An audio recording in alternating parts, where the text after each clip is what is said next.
As marcas que estão lá, né, junto com a gente, obviamente querem potencializar isso, mas muitas vezes elas têm suas estratégias de redes e tal para a marca, mas não têm um conhecimento de qual seria a melhor forma de fazer isso dentro do nosso evento ou dentro de um evento live.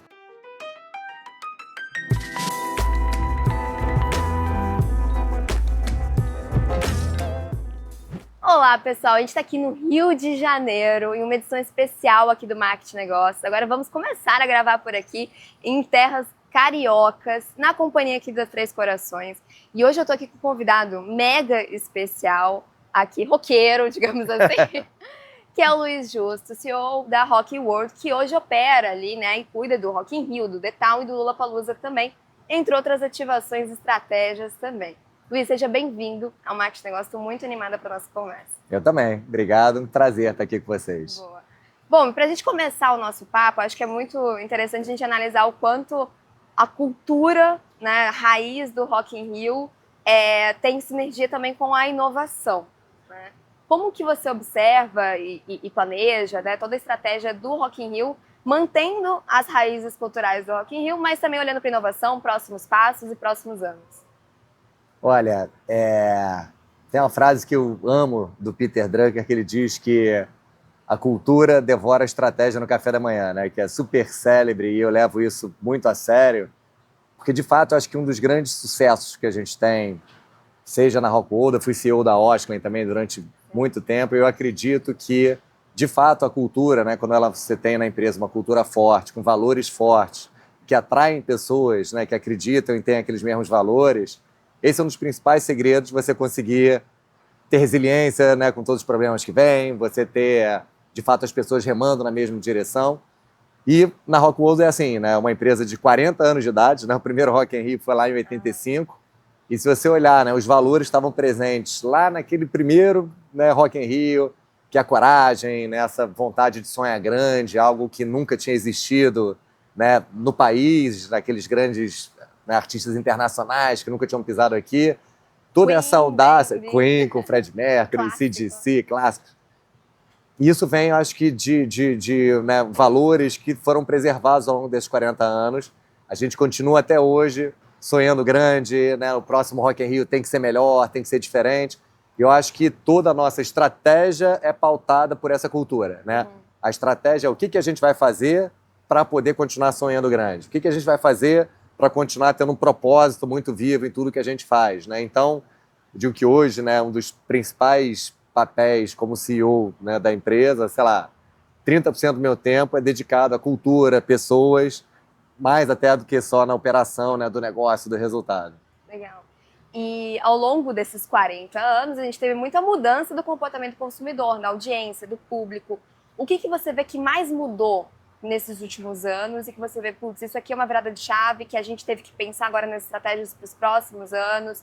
Qual é essa característica até do consumidor que ele está cada vez mais digital, né? A atenção está cada vez mais pulverizada, vocês precisam estar em vários canais ao mesmo tempo. Qual que é essa mudança que você vê? Assim, inovação está absolutamente, né, no nosso DNA. Acho que nenhuma empresa sobrevive 40 anos se ela não tiver, né, na sua estratégia, na sua operação, a reinvenção, né? Então, ao longo desses 40 anos, de novo, mantendo todos os valores core, que são exatamente os mesmos, imutáveis lá de 85, como é que a gente vem aplicando novas tecnologias, né, olhando para novas formas de comunicação. O Rock in Rio é uma grande plataforma de experiências de comunicação, né? Eu acho que esse também é um dos grandes sucessos. A gente não faz lá só barulho quando naqueles 7 dias de evento. Como é que a gente consegue estar, ao longo desses 2 anos que o evento vai acontecer, se comunicando, engajando a nossa audiência? E é claro que a gente teve que, ao longo do tempo, se adaptar, né, cada vez mais omni, né, nessas comunicações todas. Então, hoje, a gente continua lá no jornalzinho de papel, fazendo campanha, mas ganhando prêmio no TikTok de user-generated content, de como é que a gente consegue trazer, né, o nosso fã para poder estar participando na criação de conteúdo e se engajando. Então, cada vez mais a gente olha isso. Assim, claro que tem novas tecnologias a serem usadas, mas como é que as tecnologias estão a favor dessa cultura, né, e não o contrário de como é que eu uso aquela tecnologia, né, de qualquer forma só porque é o novo hype e tal. Então, a gente é muito consciente, eu acho que foi isso que a gente foi se transformando ao longo dos anos de, cara, cada nova tecnologia, hoje a gente usa AI pra caramba lá dentro, a gente, né, quando vieram o início lá das redes sociais, cara, como é que a gente consegue incorporar isso dentro do nosso planejamento de comunicação do ano inteiro? Mas, de novo, tudo isso a favor do que a gente é, né? De sonhar grande e fazer acontecer esses sonhos grandiosos. Bacana. Teve um Rock in Rio que eu acho que eu tava vendo, não lembro se era TikTok ou no YouTube. Estavam falando dos bastidores das equipes que patrocinam o Rock in Rio, que estão lá, e o pessoal de social media. Era uma sala gigante, com um monte de gente no computador e no celular e fazendo conteúdo. Eu falo, gente... A gente tem mais de 800 pessoas trabalhando durante o dia de evento só em produção de conteúdo. Eu queria saber, como é que são os bastidores no dia? É incrível. A gente tem uma área lá que é apelidada de bunker, né? Aquele bunker de guerra. E que, na verdade, é toda essa nossa área de imprensa integrada que tem conteúdo, comunicação voltado para a rede, comunicação voltado para jornalistas e feed de jornalismo e tal. E é isso, chegam a ser 800 pessoas trabalhando, real time, né? E eu acho que a essência do nosso negócio, e a gente descobriu muito bem como operar isso, é que cada vez mais, né, não só o fã que está lá, obviamente, postando e mostrando que ele está ali vivendo aquela experiência, as marcas que estão lá, né, junto com a gente, obviamente querem potencializar isso, mas muitas vezes elas têm as suas estratégias de redes e tal para a marca, mas não têm um conhecimento de qual seria a melhor forma de fazer isso dentro do nosso evento ou dentro de um evento live. Então a gente montou uma estrutura de operação para as nossas marcas parceiras tirarem o melhor possível de conteúdos. Então, assim, são literalmente milhares de conteúdos gerados diariamente, vídeo, social, podcast, influencers, bastidores, e que a gente, inclusive, já cria pré-pautas gigantescas, divididas por marcas e tal. Então tem uma estratégia mesmo, assim, muito pensada para que aquele real time aconteça para o festival, para as marcas, né, para os fãs, e a gente tem isso de forma bem planejada. Não, que legal. Eu ia perguntar exatamente isso. Como é que é a relação do Rock in Rio, né, e das outras também, dos outros eventos e festivais com as marcas, né? Isso acontece, acabou um Rock in Rio, já começa a interação com os próximos, como que é o planejamento, né? Principalmente o objetivo de vocês nessa interação com a marca. Vocês constroem juntos, você dá liberdade para a marca construir, como que é essa interação? Olha, uma das coisas, assim que eu entrei na Rockwood, foi mudar, e aí não era uma mudança só de nome, e na verdade era bem simbólico, né? Que a nossa área, que era a área comercial, né? Que é a área de parceria, de patrocínios e tal, a gente mudou o nome para parcerias, justamente por entender que é o seguinte, a marca, né? Mais do que, obviamente, estar lá pagando pelo patrocínio e viabilizando financeiramente parte do festival, ela é uma parceira nossa na geração da experiência para o nosso cliente. Então, assim, tanto nós quanto eles temos que entender que as marcas são conteúdo, né? E não uma interrupção, né, na diversão e no lazer de quem está lá. Tem que fazer parte da jornada, né? Exatamente. Então, assim, cada vez mais, cara, isso você vai no Rock in Rio, você vê uma galera, assim, tá rolando lá o artista principal tocando e tem a galera na fila de um stand de uma marca para viver lá uma ativação, porque para ela vai ser uma experiência e, né, tão impactante quanto assistir o show. E as marcas foram entendendo isso e a gente foi estabelecendo essa parceria justamente no limite de elas entenderem que a gente tem conhecimento do festival, da operação e tal, para poder trazer a melhor forma possível dela poder operar, mas no limite da gente entender que, cara, ninguém melhor que a marca para entender quais são os valores e conceitos da marca que fazem sentido lá. Então, assim, é um trabalho muito a quatro mãos, ao longo de 2 anos mesmo, e tem marcas que já estão renovadas por mais de uma edição e tal, e a gente já tem, e é legal que, assim, isso vai ganhando uma personalidade, né? Tem uma marca tal que está sempre com a gente em acessibilidade, pensando com a gente como é que a gente melhora a experiência de acessibilidade para o nosso público. Tem outra que está sempre falando de diversidade, tem outra que está... Então, a gente consegue misturar as nossas pautas, né, dos nossos valores com aquelas que são relevantes para as marcas, e isso ganha uma potência gigantesca, porque é um ganha-ganha incrível. Né? E vocês vão aprendendo com elas, né? Porque uma vai testando uma certa estratégia, putz, isso aqui funcionou, esse creator funcionou, essa estratégia, essa equipe funcionou, e vocês vão alimentando ao longo do tempo, né? E uma outra coisa que é bacana, assim, que é uma espiral positiva, assim, quando meu patrocinador de banco faz uma super campanha envolvendo o Rock in Rio, ele está valorizando o Rock in Rio, que a minha marca de cerveja também se beneficia de uma campanha bacana porque ela também está associada ao Rock in Rio. E vice-versa. Quando a cerveja faz lá a empresa de refrigerante e tal. Então, existe também, né, assim, a soma das partes é muito maior do que o todo, quando todas as marcas se engajam e fazem com que, né, esse momento do festival ganhe relevância. E realmente, na época do Rock in Rio, né, de um Town, do Lola, a gente meio que toma a comunicação ali naquele período, não só pelo que a gente está falando, mas pelo que as marcas estão falando junto com a gente. Legal.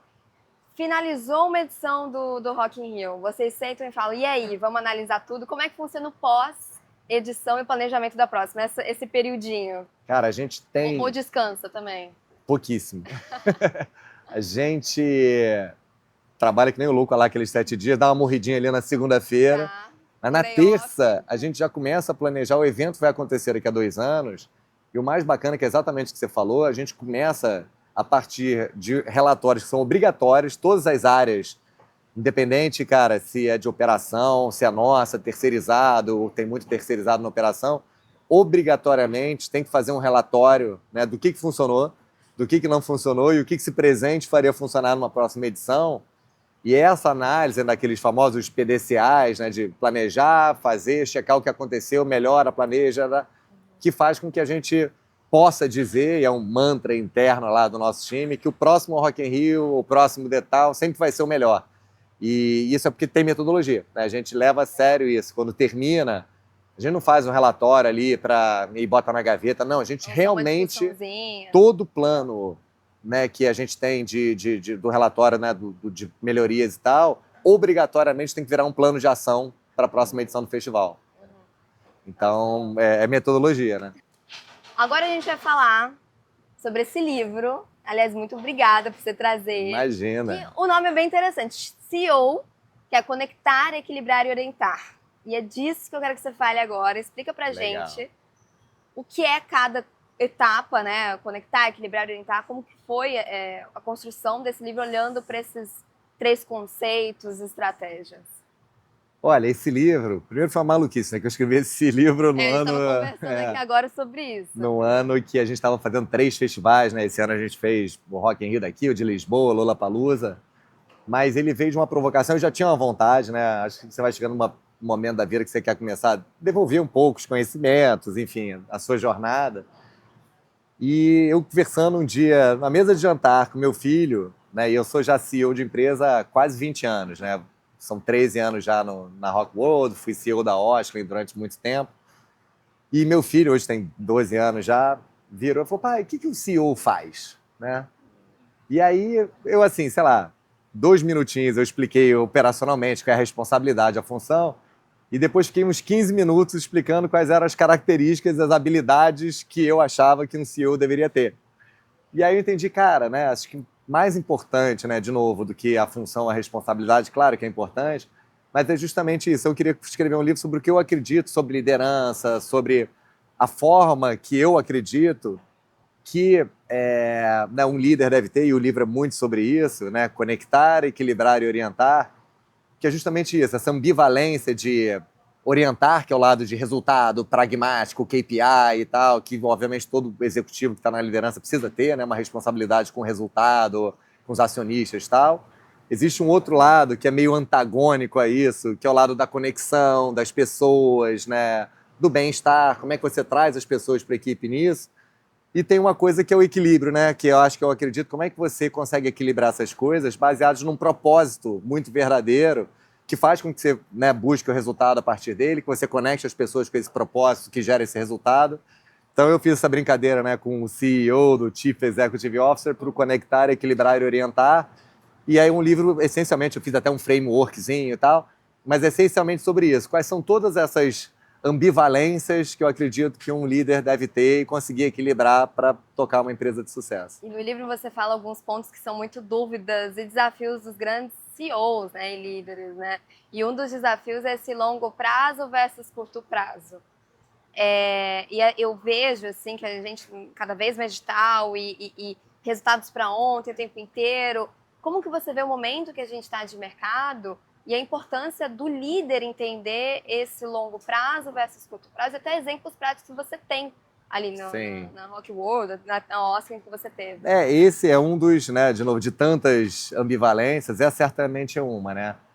Como é que você lida com a urgência do dia a dia? Cara, você tem o caixa amanhã, né? Você tem uma abertura de portas de um festival amanhã, as bandas, o line-up tem que estar pronto para amanhã. Então, todo gestor precisa ter, acho que, esse foco, né, no agora, né, na operação. Mas se você se perde também exclusivamente nisso, você não está olhando para as necessidades de mudança, né, de direção, para onde o mundo está indo, né, para onde a sociedade está caminhando. E também, se você está exclusivamente olhando para isso, né, você não está operando o que você precisa fazer agora. Então, acho que um dos grandes desafios, né, de qualquer empresa, de qualquer liderança, é conseguir fazer essa gestão do curto prazo e do longo prazo simultaneamente, né? E acho que a forma de fazer isso, a gente faz muito isso lá na Rock World, cara, a gente faz esse planejamento, né, desse futuro, para onde a gente quer ir, o que a gente acredita, mas desdobra nisso, assim, como é que o que eu estou fazendo agora, né, na minha operação agora, está contribuindo para esse futuro desejável, né? E é um exercício que a gente faz sempre de planejamento. Então, de novo, né, de todas as ambivalências necessárias, eu acho que um líder é isso, ele tem que ser um cara operacional, que está olhando para o caixa hoje, mas está olhando, cara, para a tecnologia do futuro amanhã, que pode vir transformar completamente o teu mercado e tal. E é só uma das grandes ambivalências aí na nossa vida. É isso. E tem um TEDx seu que eu assisti, fica o convite aqui também para vocês assistirem, que é Oportunidades Vêm das Crises, né? E eu acho que é muito legal a gente falar sobre isso, a gente vê uma crise grande ali de 2020, em torno de 2022, que foi a pandemia, e a gente vive crises, seja pessoais ou dos próprios negócios, diariamente, semanalmente, enfim, né? Tem uma constância aí. Sim. E tem muitas oportunidades atreladas a isso. E você conta muito nesse TEDx como analisar isso, né? Essas histórias. E uma história que eu achei bem interessante foi da Oscar. Eu queria que você compartilhasse com a gente e a tua percepção sobre essa experiência do Oportunidades Vêm das Crises. Então, um aprendizado que eu acho que ao longo da vida, né, dessa jornada aí, como eu falei, 20 anos de executivo, obviamente com uma crise por dia, é que necessariamente toda crise eu acho que tem, né, um risco, né? E estava falando não só a crise dos negócios, na vida, saúde, relacionamento, o que for, sempre você tem um risco associado, né, de ruptura, né, de alguma coisa dar muito errada e tal, mas necessariamente tem uma oportunidade associada, sempre, em qualquer crise. Outro dia eu estava até com uma mentorada minha que estava vivendo uma situação muito de crise, falei, cara, não desperdiça essa crise, né, porque assim, qualquer crise... É dali que vai sair uma coisa muito importante. Qualquer crise onde você só está vendo o lado ruim, que você está usando ela para demais, você está desperdiçando ela, porque ela necessariamente te tira da zona de conforto, aonde você, a partir da saída dessa zona de conforto, você pode, né, transformar a sua vida, transformar o seu negócio. E aí você falou, né, do exemplo da Oscar, eu falo até no livro dele também, que foi um incêndio. A gente teve um incêndio gigantesco que acabou, destruiu completamente. A gente tinha um escritório enorme, trabalhavam lá centenas de pessoas e tal. E aí eu recebo uma ligação, vou lá, quando eu vou na madrugada, acabou absolutamente tudo. E ali, né, no meio daquela tragédia e pensando, cara, como é que a gente vai recomeçar isso, montando o plano e tal, eu liguei para o Oscar Metsavar, que é o fundador da Osklen, estava de férias, acabei com o esqui dele no meio das férias, e ele veio correndo, e num sábado ali, foi quando ele conseguiu chegar, a gente andando no meio dos escombros, e eu falando ali de todo o meu planejamento, né, de, cara, o que a gente vai fazer? Vamos alugar um lugar temporário, vamos pegar isso e tal. A coleção que a gente estava desenvolvendo, toda destruída ali e tal.